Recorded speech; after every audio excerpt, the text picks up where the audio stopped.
এটা নিষিদ্ধ এবং কেন তাহলে?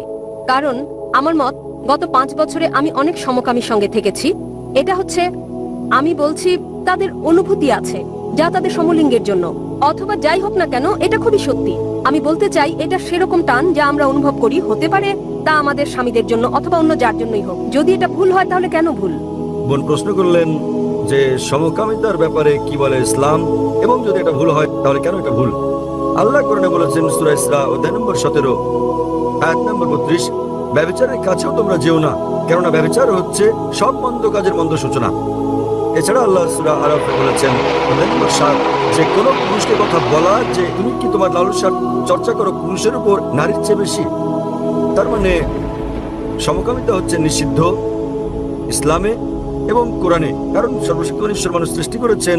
আল্লাহ কোরআনে বলেছেন সূরা রুম অধ্যায় নম্বর 30 আয়াত নম্বর 21, তিনি ভালোবাসা সৃষ্টি করেছেন স্বামী এবং স্ত্রীর অন্তরে। সর্বশক্তিমান ঈশ্বর মানুষকে এমন ভাবে তৈরি করেছেন যে তারা বিপরীত লিঙ্গকে ভালোবাসবে। সাধারণত প্রাকৃতিকভাবে কোনো পুরুষই অন্য পুরুষকে সেভাবে ভালোবাসে না।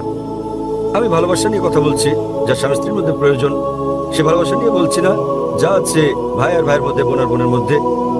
এ ব্যাপারে প্রাথমিক একটা গবেষণা হয় যাতে বলা হয় যে সমকামিতা হচ্ছে বংশগত।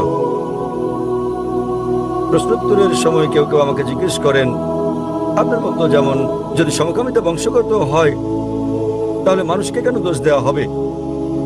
এটা তার পিতামাতা থেকে এসেছে, তাহলে তাকে দোষ দেওয়া হবে কেন? আপনার মতো বললে যদি কেউ কাউকে ভালোবাসে তাহলে পুরুষকে দোষ দেওয়া হবে কেন?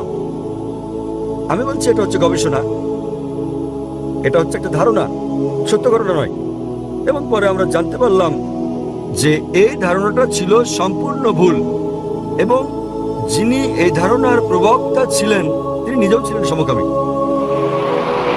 তাহলে সমকামিতা বংশগত নয়, এটা গড়ে ওঠে। বর্তমান বিজ্ঞান আমাদের বলে কিভাবে সমকামীরা গড়ে ওঠে, কারণ সর্বশক্তিমান ঈশ্বর যার অনুমতি দিয়েছেন, মানুষের জন্য যার অনুমতি আছে, আপনি বিয়ে করেন, নিকাহ করেন, আপনি পারেন স্ত্রী সহবাস করতে। এবং ইসলাম বলছে যখন স্ত্রী সহবাস করো, স্ত্রীর সঙ্গে সহবাস করো, সেটাও আল্লাহর ইবাদত। কারণ আপনি হারাম ঠেকাচ্ছেন, আপনি যাচ্ছেন না দাম্পত্য বন্ধনের বাইরে আপনার আকাঙ্ক্ষা মেটাতে। সেটাই তো ইসলাম। আজ বিজ্ঞান আমাদের বলছে, আজ গবেষণা আমাদের বলছে যে সেসব লোক যাদের দাম্পত্য সম্পর্কের বাইরেও অনেক জীবন সঙ্গী রয়েছে, তাদের সঙ্গে তুলনায় যাদের কেবলমাত্র আছে স্বামী এবং স্ত্রীর মধ্যে সম্পর্ক, তারা উপভোগ করে যৌন মিলন অন্যদের তুলনায় অনেক বেশি ভালো। এটা নিষিদ্ধ এবং কেন তাহলে? কারণ আমার মত, গত 5 বছরে আমি অনেক সমকামীর সঙ্গে থেকেছি।